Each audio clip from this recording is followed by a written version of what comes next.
Hey Sagittarians, how y'all doing? Happy New Year. Happy New Year and welcome.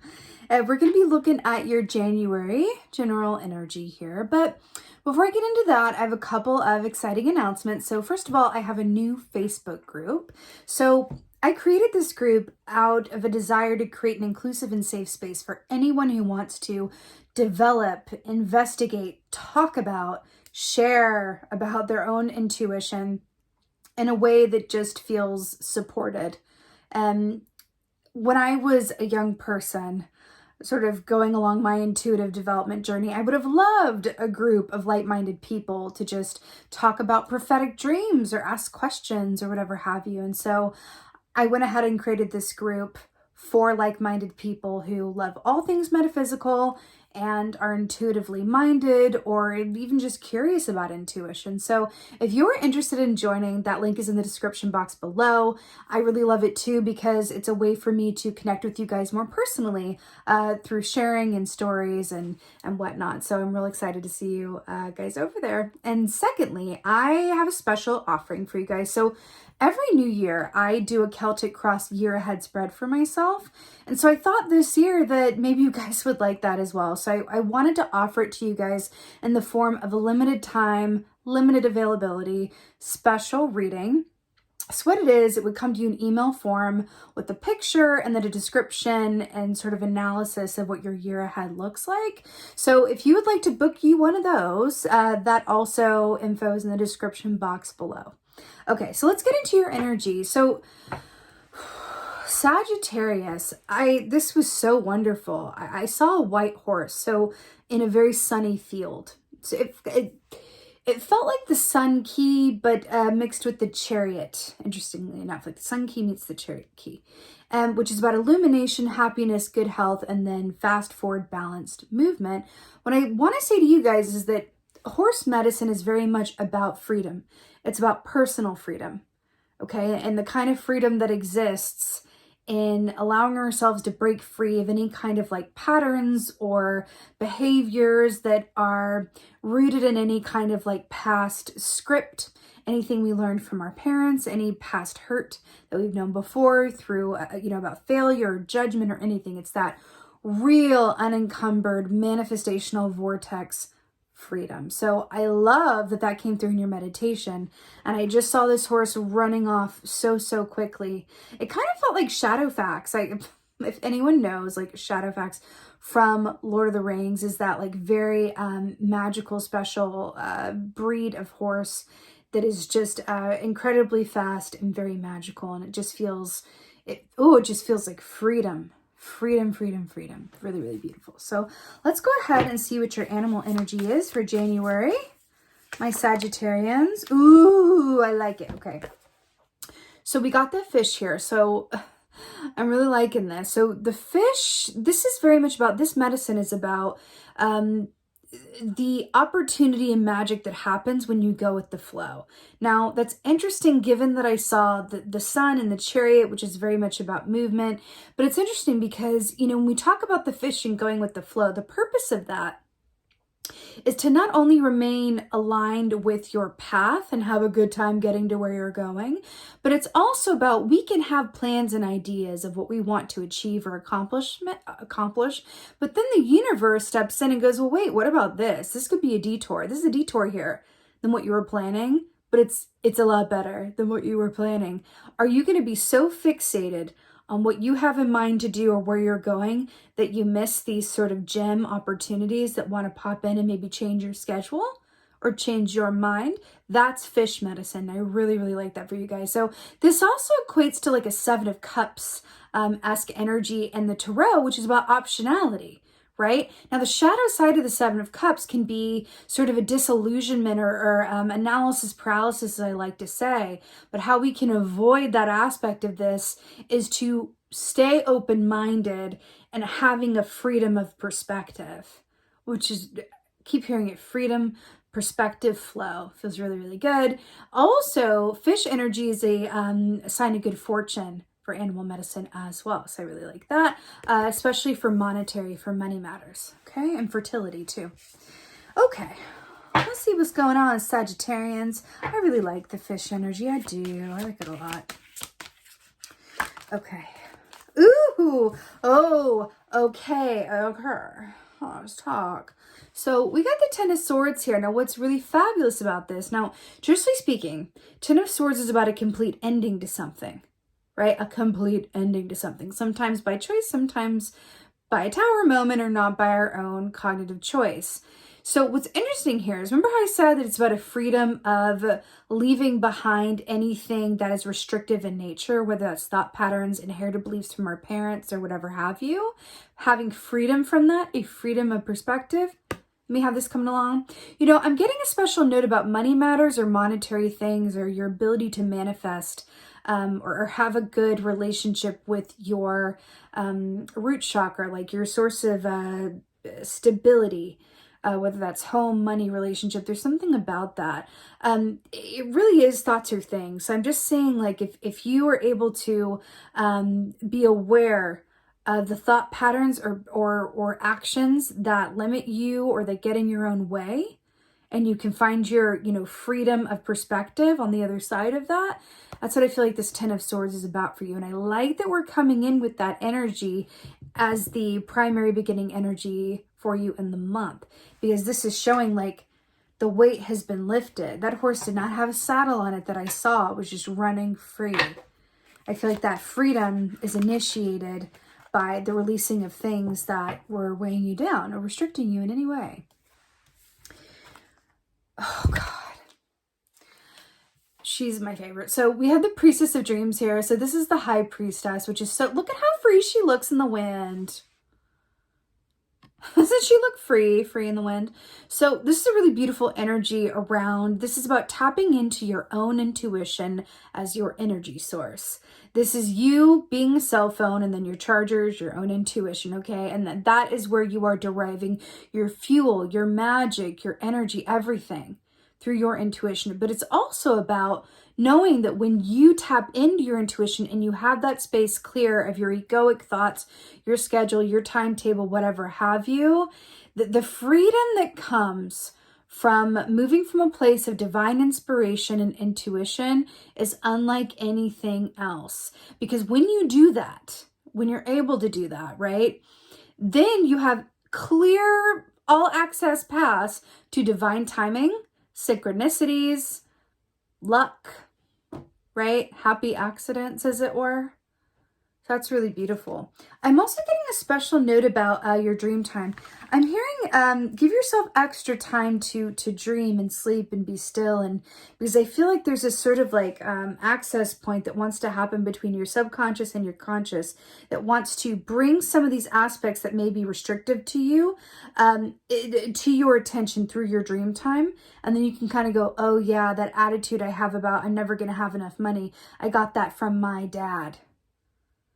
Oh, that I don't need to like keep going with that. Stuff like that. So I feel like your dreams are definitely speaking to you this month as well, which is really beautiful going into Imbolc. Oh, we got another fish here, and I really like to see it. Ooh, all this fish energy for Sagittarius. So this is Eight of Cups. This is beautifully illustrating what we were already talking about. So the Eight of Cups is that sort of emotional cleanse, honey. Moving into that emotional clean space where it's sort of a place of like non-attachment, right? It's interesting how you started with the fish. That's a Seven of Cups energy, right? And then your last position here is the Eight of Cups, which is what happens before the Nine of Cups, which is wish fulfillment and getting everything that you want. So I do feel like I'm getting, with this belly of the fish here, I'm really feeling allow your circumstances, allow the universe, allow life to work for you. Stay in that flow and allow yourself to be moved by divine inspiration, right? Now, what do I mean by that? Let's say that you have very specific plans for a given Saturday. You're like, I'm going to wake up, I'm going to do these chores, I'm going to call this person, I'm going to go to the grocery store, I'm going to do X, Y, Z, ABC, right? Or, on the opposite side, I'm going to stay in bed all day and sleep. I'm tired. And you decide this on a Tuesday. But then you wake up on Saturday and you're like, oh my God, I actually don't want to do all those things. I kind of want to like stay closer to home for some reason. I'm just going to allow myself to do that, right? And then as a result of doing that, you end up, building up enough energy for something that comes the next week that you're really glad you had energy for. Or adversely, you decide that, you know what, I was going to rest, but now I really feel called to like call this person or get started on this project, right? And then other synchronicities, divine timing aspects, opportunities pop up as a result of that. When you move with divine inspiration coming from a given moment without pre-planning too much, that is when you are really manifesting, because that is when spirit, the universe, is able to be a coach in your ear going, hey, don't worry about what you thought you were going to do today. This is what wants to happen now, because we know there's an opportunity on the other side of you doing this today. If you do this today, then like 2 months from now, you're going to get XYZ. So you're allowing yourself to be moved within the flow, right? Yeah, it's really, I know it's kind of like a head, like you're like, what? Like, it's kind of like, it's a lot in a way where you're like, oh my God, it's like kind of a head rush to kind of move like that. And it's within our human natures to make plans and think way in advance. But you are being invited this month to be free, be the horse, and really kind of move with the flow. Allow yourself to decide what you're going to do from a given moment, right? That feels really important. Ten of Swords. Oh, the moon, the unknown, dream time, another fish here. Psychic influence. The fact that the moon is clarifying the Ten of Swords, there's an aspect. Remember when I said that your dreams are going to be speaking to you and alerting you as to what needs to be let go of in order to find that freedom of perspective and that freedom from which you can manifest wonderful things that could have been blocked from you before because you had some self-defeating thoughts or some patterns or mechanisms that were keeping you from manifesting what you wanted. That's what the moon is saying. Please allow space for your subconscious to speak to you. Again, whether that's through dream time and keeping a dream journal or making time to meditate. You would be missing an opportunity by not doing so. You have the moon all over this reading. All over this reading. And see that cage there that's got that crow in it? I feel like it's a way of saying like there are aspects that want to be released. You're going to unlock that cage and it's like that horse like flying free. Feels really, really good. All right, High Priestess. Y'all, you got the Seven of Cups. Remember how we were saying how the fish energy is like the Seven of Cups is about having.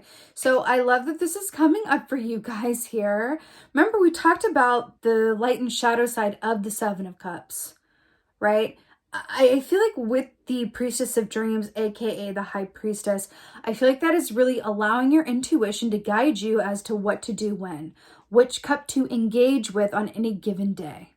I feel like this is so important. I literally feel your guides are being your coach this month. They're going, okay, now when you get on the field, you're going to pass to this guy. I don't know why I'm trying a sports metaphor. I'm not a sports person, but that's what's coming to me.